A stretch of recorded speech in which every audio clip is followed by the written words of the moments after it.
All right, number 10 on the ellipse worksheet. So x squared. There is no other x stuff. I guess that's good news. Plus 4y squared minus 32y equals negative 48.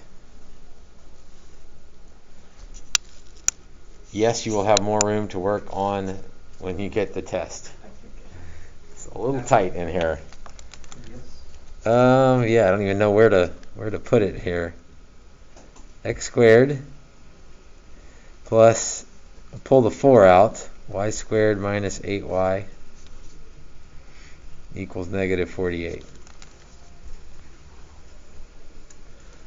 I don't need to complete the square on x. Okay, it's a little bit weird because it's just x squared. But that's the same thing as x minus 0 squared, if you need to think of it that way. So the x, if that helps, the x coordinate of the circle, or of the center, will be 0. And I don't have to do anything with that one, so that's kind of nice. Half of b be negative 4. If I square that, I get 16. So I write plus 16, but here's the weird part of these problems is I wrote plus 16, but I did not add 16 to that side. You have to multiply it by 4. Got to multiply it by 4. So that would be 64. I hope that feels weird. That should feel weird. We're not really allowed to add 16 to one side and 64 to the other side.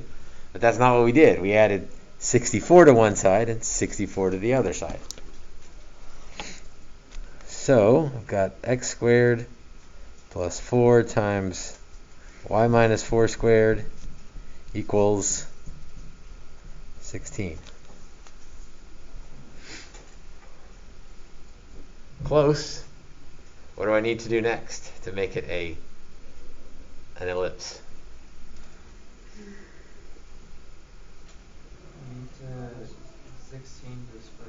I need to divide by 16 to make it equal to 1 on the other side. So x squared over 16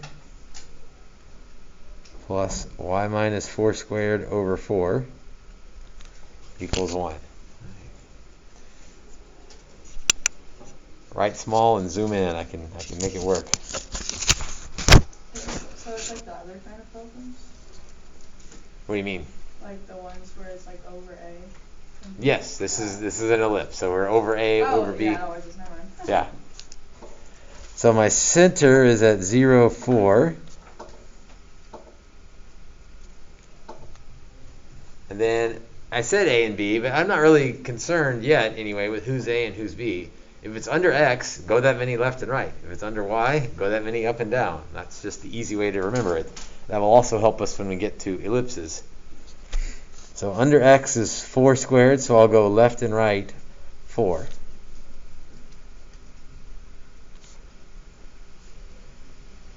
That's sort of the X radius. That's not officially correct to use that, but that's kind of in effect what we're doing, left and right 4. The Y distance, it would be 2, so up and down 2. And so those are our vertices. We can sketch in the football looking thing.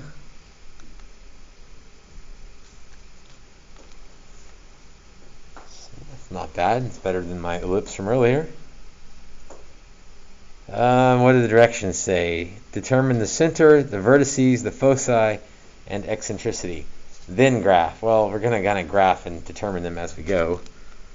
So the vertices, we just graphed all of those. 4, 4, negative 4, 4, 0, 6, and 0, 2 for my vertices. For my foci, I need to figure out what C is equal to. C squared equals A squared minus B squared. So here's where it matters who's A and B, although it's still, I don't want to lose sight of my main equation here. it's still hard to mess it up because to do a squared minus b squared, the only way to make that work is to do the big one minus the little one. But that's exactly why it's defined that way. A is the big one, b is the little one. So c squared is 16 minus 4. So c is the square root of 12. But we don't say the foci are square root of 12. I mean, it's related to the foci. What do I do with the square root of 12? Add or minus it from the bigger one. Add or subtract it from, A. well, along the major axis, yes. Yeah, so in this instance it would be x. Good. That's a great way to say it. In this instance, it would be the x coordinate. That's a great way to say it. It's always along the major axis, but the major axis isn't always x. Let's see, the center was 0, 4.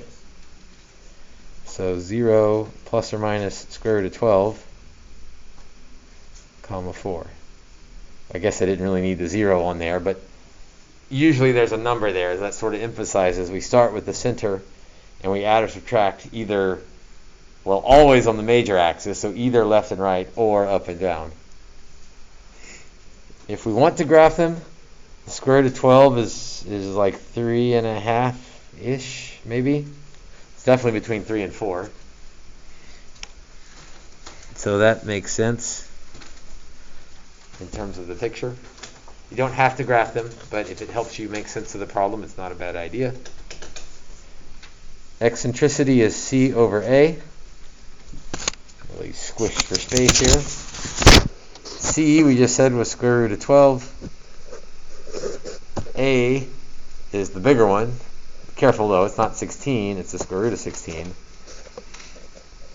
A equals 4, B equals 2. So square root of 12 over 4.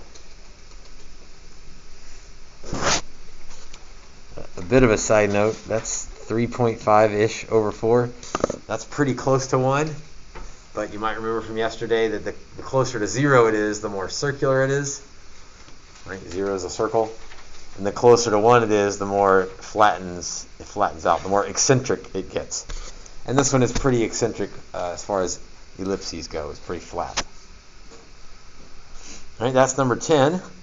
That's number 10. And then we're going to do number 12. The ones like 12 and 13, the best thing to do is to write what you know from the equation and then start graphing things and filling in the pieces. If we had this on a test, would it come with a graph, or would we have to That's a really good question, because it'd be nice if it came with a graph so that you could actually kind of see it? Can you not just subtract the x from the x and the y? Well, I mean that's kind of what I'm setting up.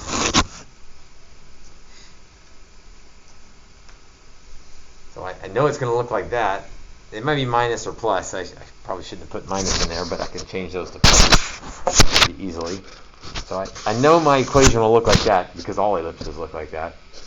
Let's start sketching what we know. 6, 2. 6, 2 is one focus. Negative 2, 2 is another focus. And yes, it's nice if your graph is neat, but it doesn't have to be perfect for you to see what's going on there.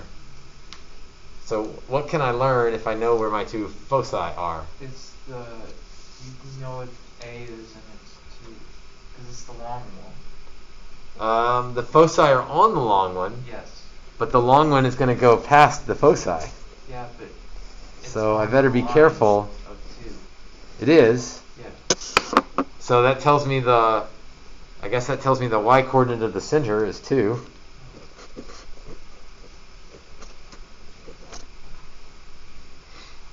Because it's got to be on that major axis. But even better than just knowing the y coordinate, how do I figure out where it's located left and right? It's right in the middle. It's got to be in the middle of the two foci. So you can count, you could do a midpoint formula, but you probably don't want to do a midpoint formula. You probably just want to figure it out. Let's see, it's 8 from one to the other, so it should be 4 from each end.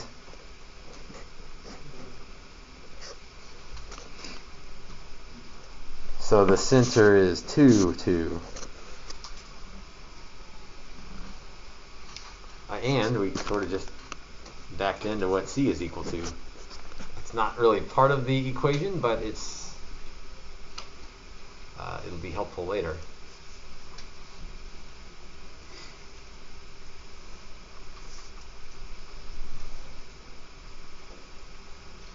All right, the major axis is 10. The length of the major axis is 10.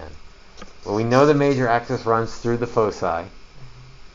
10 is the whole length, so that length would be 5 from the center to one of the ends. How does that help me in terms of my equation? You square it. You square it and put it under the x or under the y? Under the x, because it's a left and right thing. So 5 squared will go under the x. And I know that that's a. Well, a is 5. A squared is 25. Because a is always the longer one. What I need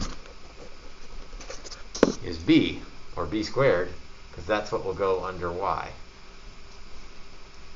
But I don't have it yet exactly. If only there was something that related a, b, and c.